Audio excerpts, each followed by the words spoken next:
तो एक बार फिर आप सभी का स्वागत है मेरे चैनल पढ़ा दे भाई में। अगर अभी तक आपने मेरे चैनल को सब्सक्राइब नहीं किया है तो पहले प्लीज़ मेरे चैनल को सब्सक्राइब कर लीजिए। तो चलिए वीडियो में आगे मैं आज लेकर आया हूँ आपके लिए basics of network lecture number 1 part A. CPM से है, subject construction planning and management से है। तो चलिए चलते हैं वीडियो में आगे। तो आज हम CPM सब्जेक्ट से नेटवर्क्स के बारे में थोड़ा सा बेसिक्स पढ़ने जा रहे हैं। तो कंस्ट्रक्शन प्लानिंग एंड मैनेजमेंट, तो प्रोजेक्ट मैनेजमेंट थ्रू नेटवर्क्स, मतलब नेटवर्क्स ड्रॉ करके नेटवर्क्स की हेल्प से आप कैसे प्रोजेक्ट को मैनेज करते हैं, कैसे मैनेजमेंट करते हैं, वो हम जानने की कोशिश करेंगे बाद में। लेकिन सबसे पहले हम जानने की कोशिश करते हैं कि नेटवर्क क्या है। एक प्रोजेक्ट के अंदर काफ़ी सारे ऑपरेशंस हो सकते हैं, उनका एक पर्टिकुलर सीक्वेंस हो सकता है और वो ऑपरेशंस आपस में इंटरडिपेंड कर सकते हैं। तो एक नेटवर्क क्या होगा? इस प्रकार के वेरियस ऑपरेशंस के सीक्वेंस का ग्राफिकल और लॉजिकल मॉडल या फिर प्लान। जो भी हमारे प्रोजेक्ट से रिलेटेड ऑब्जेक्टिव्स हैं वो परफॉर्म होने वाले हैं, तो उनके फाइनल अचीवमेंट के लिए हमें नेटवर्क्स की रिक्वायरमेंट होती है। तो वो प्रोजेक्ट के ऑब्जेक्टिव्स क्या हैं, ठीक है, उन्हें भी हम जानने की कोशिश करेंगे अभी। तो मैं कह सकता हूँ नेटवर्क क्या है? A graphical and logical model और plan which list out the sequence of various operations with interdependencies required for final achievement of the project objectives which is to be performed। CPM subject को समझने के लिए basics को जानना काफ़ी important है। बिना बेसिक्स जाने आप नेटवर्क ड्रॉ नहीं कर सकते। नेटवर्क ड्रॉ करने के काफ़ी रूल्स होते हैं, बहुत ज़्यादा भी नहीं होते, लेकिन हमें पर्याप्त रूल्स तो पता ही होने चाहिए। तो उससे पहले हम प्रोजेक्ट ऑब्जेक्टिव्स की बात कर लेते हैं। तो ऑब्जेक्टिव्स ऑफ नेटवर्क टेक्निक क्या है, क्या क्या नेटवर्क टेक्निक के ऑब्जेक्टिव्स होते हैं? तो सबसे पहला जो ऑब्जेक्टिव है नेटवर्क टेक्निक का, जो कि है कि नेटवर्क ऑब्जेक्टिव्स हमें प्रोवाइड करते हैं integrated construction management of project, provide करते हैं इंटीग्रेटेड कंस्ट्रक्शन मैनेजमेंट को प्रोवाइड करते हैं। दूसरा ऑब्जेक्टिव क्या है नेटवर्क टेक्निक का? डिटरमाइंस प्रोजेक्ट ड्यूरेशन मोर एक्यूरेटली, प्रोजेक्ट का ड्यूरेशन कितना होने वाला है उसे मोर एक्यूरेटली डिटरमाइन करते हैं नेटवर्क टेक्निक। नेक्स्ट ऑब्जेक्टिव की बात करते हैं। It identifies the effect of schedule of delays well in condition for timely corrective action. मान लीजिए कि अगर आपके प्रोजेक्ट में किसी प्रकार का डिले आ सकता है, तो नेटवर्क की हेल्प से, नेटवर्क टेक्निक की हेल्प से हम उस डिले को फाइंड आउट कर सकते हैं, शेड्यूल कर सकते हैं एडवांस में ही, और समय के साथ साथ उस शेड्यूल जो डिलेड शेड्यूल है या फिर जो डिले है उसको हम टाइम के साथ साथ करेक्ट कर सकते हैं या फिर करेक्टिव एक्शंस ले सकते हैं उस डिले के असर को रोकने के लिए। It facilitates optimisation of resources. Resources का मतलब क्या है? लेबर हो सकती है और मनी हो सकती है या फिर फंड्स हो सकते हैं रिसोर्सेज, और मटेरियल्स भी हो सकता है। तो facilitates optimisation of resources and provides a scientific method of progress reporting and progress control. ठीक है, तो साइंटिफिक मेथड भी प्रोवाइड करते हैं, ठीक है, किसके बारे में? प्रोग्रेस की रिपोर्टिंग के लिए और प्रोग्रेस के कंट्रोल के लिए। Enabling the management to take better decisions for effective monitoring of project। Project को मॉनिटर अगर अच्छे से आपको करना है तो नेटवर्क टेक्निक आपको इनेबल करती है, आपके मैनेजमेंट को इनेबल करती है कि वो बेटर डिसीजंस ले पाएँ। नेटवर्क टेक्निक की हेल्प से वो बेटर डिसीजंस ले पाता है। आपका मैनेजमेंट जो प्रोजेक्ट से रिलेटेड होता है इफ़ेक्टिव मॉनिटरिंग कर सकता है आपके प्रोजेक्ट को। तो कुछ टर्म्स हैं और कुछ डेफिनेशंस हैं। मुझे लगता है कि नेटवर्क पॉइंट ऑफ व्यू से या फिर नेटवर्क ड्रॉ करने से पहले आपको इन बेसिक्स को जानना काफ़ी ज़रूरी है। जैसे कि सबसे पहला जो बेसिक है वो एक्टिविटी। तो एक्टिविटी क्या है? किसी भी प्रोजेक्ट का एक पोर्शन है, कोई भी एक पोर्शन हो सकता है जो कंज्यूम करता है टाइम और रिसोर्सेज को, ठीक है। इसके साथ साथ इसके पास क्या होता है? एक डेफिनेट बिगिनिंग होती है इसकी और इसका एक एंड होता है। ठीक है। तो any portion of a project which consumes time और resources and has a definite beginning and an end. तो एक्टिविटी को रिप्रेजेंट कैसे करते हैं? एक्टिविटी को रिप्रेजेंट करते हैं एक एरो से, जिसकी लेंथ का कोई स्पेशल मीनिंग नहीं है, ठीक है। और इस एक्टिविटी के ऊपर डिस्क्रिप्शन लिखी जाती है, ठीक है। और एक्टिविटी के जो एरो के नीचे ड्यूरेशन लिखा जाता है, डेज में हो सकता है, मंथ्स में हो सकता है, वीक में हो सकता है, आवर्स में भी हो सकता है, ठीक है। नेक्स्ट टर्म है इवेंट।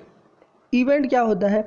द बिगिनिंग और कंप्लीशन ऑफ एन एक्टिविटी, मतलब किसी भी एक्टिविटी की शुरुआत या फिर किसी भी एक्टिविटी का एंड होना या फिर उसका कंप्लीट होना।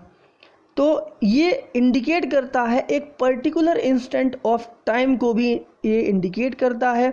मतलब इंस्टेंट क्या है? क्षण, मतलब समय का किसी भी पल को भी इंडिकेट करता है जिस पर स्पेसिफिक माइलस्टोन अचीव होता है। मतलब कोई, अब जैसे कि एक्टिविटी खत्म हुई है या फिर एक्टिविटी शुरू हुई है, ठीक है। द बिगनिंग और completion of an activity is known as an event. It indicates a particular instant of time at which a specific milestone has been achieved. It does not consume any time or resources by itself.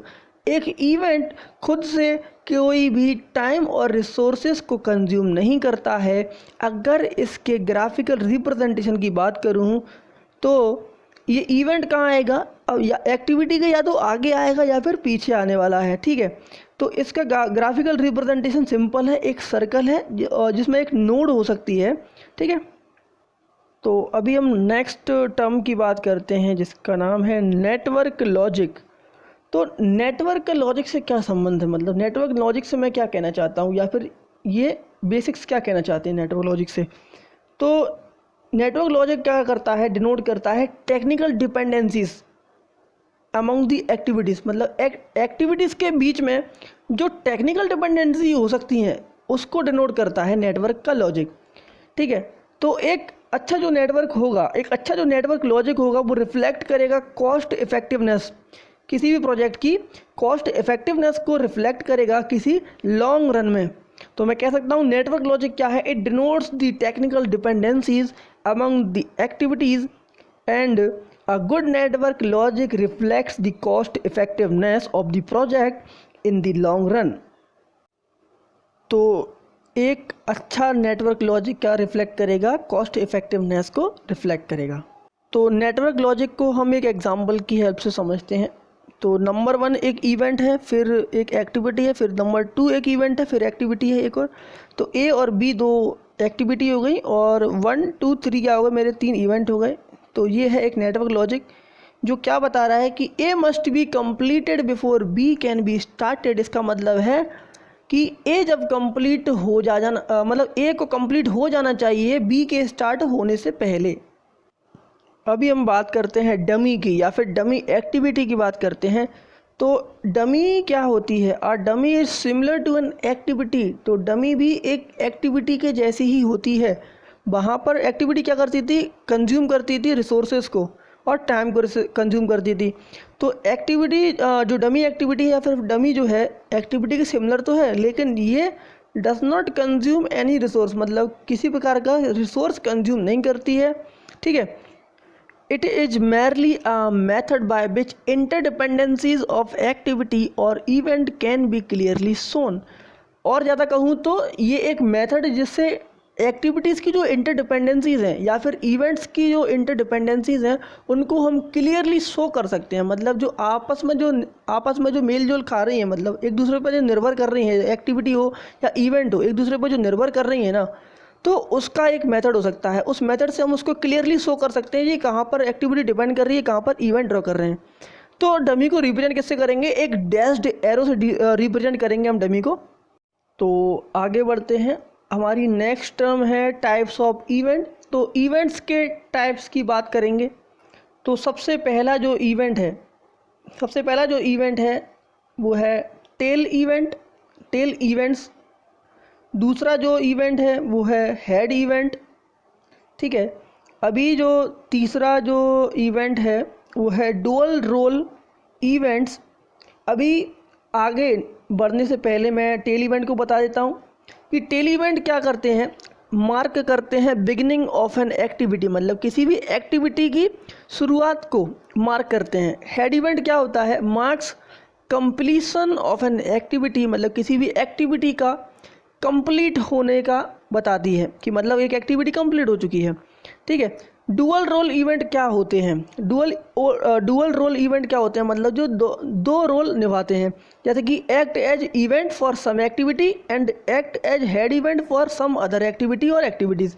मतलब कई activities के लिए क्या करते हैं, वो tell event की तरह काम करते हैं और कई एक्टिविटीज़ के कई दूसरी एक्टिविटीज़ के लिए हेड इवेंट की तरह काम करते हैं।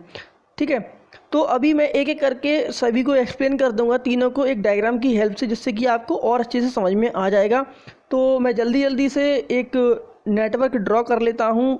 नंबर 1 एक इवेंट है, फिर ए एक्टिविटी है, उसके बाद में बी सी डी 3 एक्टिविटी है जो कि 2 इवेंट से निकल रही हैं। उसके बाद में 3, 5, 4 क्या है, फिर से इवेंट्स हैं। देखिए टेल इवेंट की बात करूं, जैसा कि मैंने बताया बिगिनिंग को मार्क करेंगे, तो 1 नंबर क्या है, टेल इवेंट है किसका, एक्टिविटी ए का।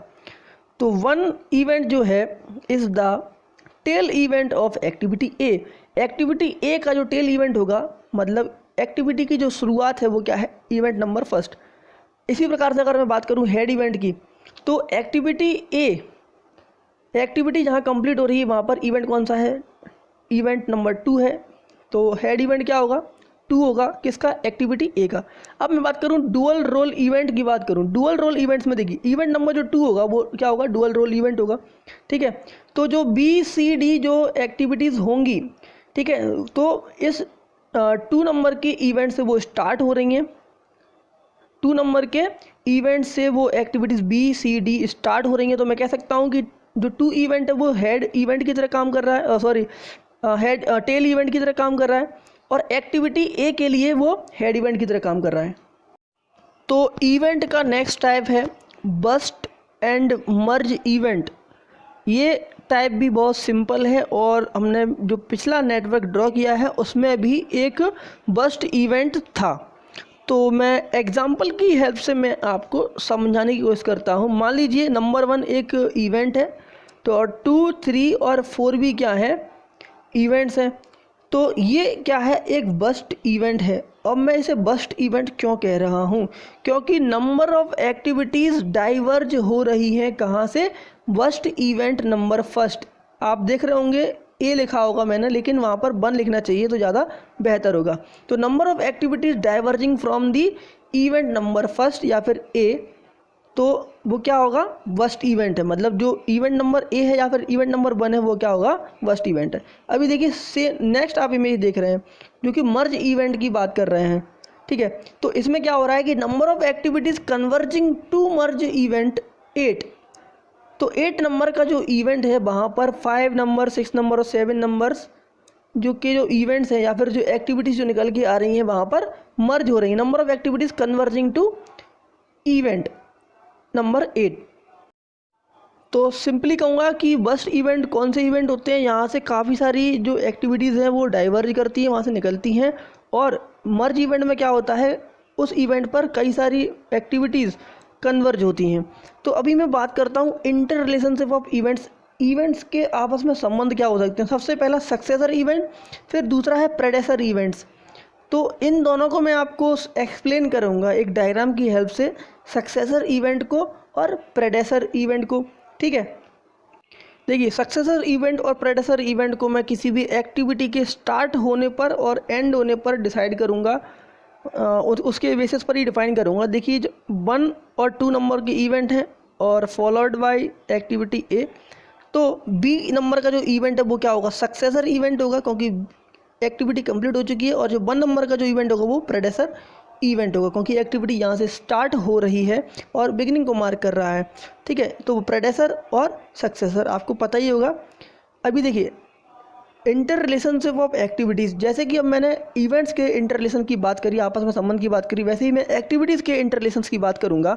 तो सबसे पहला जो रिलेशन है वो है पैरेलल एक्टिविटीज़ या फिर मैं बोलूँ कॉनकरेंट एक्टिविटीज़। तो इसको भी मैं एक डायग्राम या फिर एक नेटवर्क की हेल्प से समझाने की कोशिश करूँगा आपको। मान लीजिए एक्टिविटी नंबर ए है, उसके बाद में इवेंट नंबर 1 है, उसके बाद में बी सी डी 3 एक्टिविटीज़ और हैं, और 2 3 4 उनके क्या है इवेंट्स हैं। ठीक है, तो बी सी डी क्या होंगे, हमारी पैरेलल एक्टिविटीज़ होंगी या फिर कॉन्करेंट एक्टिविटीज़ होंगी। क्यों पैरेलल एक्टिविटीज़ होंगी और कॉन्करेंट एक्टिविटीज़ होंगी? क्योंकि इसका जो नोड है या फिर जो क्या बोलते हैं इवेंट जो है नंबर 1 से निकल रही हैं। ठीक है, बी सी डी क्या कर रही हैं, साइमल्टेनियसली स्टार्ट हो रही हैं और इंडिपेंडेंट हैं एक दूसरे से। जो बी सी डी जो एक्टिविटीज़ हैं, एक तो देखो पैरेलल भी हैं और कॉन्करेंट भी हैं, और एक साथ में स्टार्ट हो रही हैं और इंडिपेंडेंट है। अभी दूसरा रिलेशनशिप है सीरियल एक्टिविटीज़, मतलब कि एक्टिविटीज़ जो सीरीज़ में परफॉर्म कर रही हैं। ठीक है, या फिर सक्सेशन में, ओनली सक्सेशन में परफॉर्म कर रही हैं। तो इसे भी मैं एक नेटवर्क की हेल्प से रिप्रेजेंट करने की कोशिश करूँगा या फिर एक्सप्लेन करने की कोशिश करूँगा। तो 1 2 3 4 क्या है, सक्सेसिव इवेंट्स हैं, और ए बी सी क्या है, सक्सेसिव एक्टिविटीज़ हैं। ठीक है, एक्टिविटी ए कंप्लीट होने के बाद में एक्टिविटी बी कंप्लीट होने के बाद एक्टिविटी सी स्टार्ट होगी। ओके, तो ये वीडियो है यहीं तक, और पार्ट नंबर बी हो सकता है कि जल्द मैं अपलोड कर दूं। पार्ट नंबर सी में हो सकता है कि उसके बाद अपलोड करूंगा, बी अपलोड होने के बाद। अगर आपको ये वीडियो अच्छा लगा तो वीडियो को करें लाइक, अगर कोई डाउट है तो कीजिए कमेंट, अगर अच्छा लगा है तो अपने दोस्तों के साथ में कीजिए शेयर, सब्सक्राइब कीजिए चैनल को अगर सब्सक्राइब नहीं किया है तो, और साथ में ही आप ज्वाइन कर सकते हैं हमारे टेलीग्राम चैनल को, जो कि हमारे चैनल के नाम की सेम है, पढ़ा दे भाई। Thanks for watching this video.